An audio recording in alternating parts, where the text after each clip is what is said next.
Nithangithini ke mangiphethe uMakaThangithini.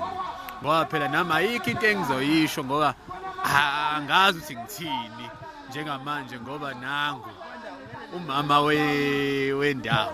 Yebo kusiyami sikhona ngani zami siyajabula kakhulu ukuthi nje izulu lisila ibhungudlo izulu liyana liyayidliva masongelina kanjena ke izulu ngani zami ngeke ngikhumbule emncwabeni yabona ke bafazi ngifuna ukunifundisa ukuthi yabona imhlonipho yala eqolo kanje akusona imhlobiso ukuthi mawufika lapha emncwabeni uyathatha la uyafaka amakhekhe uyafaka zonke izinto usuyafaka njalo usuyabopha la kanje ebese ngixwayisa ke ngiphinde ngikhuza lana ukuthi masibuye emncwabeni lokho nisihaga nesigomosheni asilwisana nokukhala ke ngikhalelani le muntu ungalokho uzongihaga kanje kuzoze kufe namakhekhe ami Uzophihlika amakhekhe ami ake nihlukane nalo nto leyo akufile phela thina lo muntu osuke eshoniswe ngabulawa ngayithini wena uthi uyazama uphathela ingane ekhaya kuzofike kufa umuntu ancwatshwe ebese kuphinde kuzofa namakhekhe ami hayi akufa umuntu oyedwa phela ngeke kufe yonke into ngeke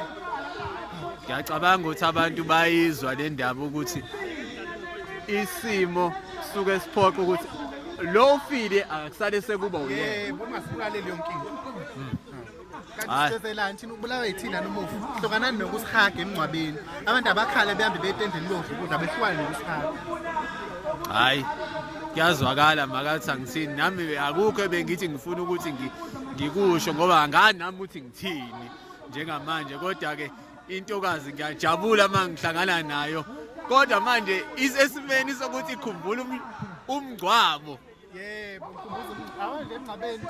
hayi so sesishaya sithi noma sesigwaba lapha neZayoni so sesigwabele kwazini ukuthi thina sesiqondile la sangaphansi sesiqondile la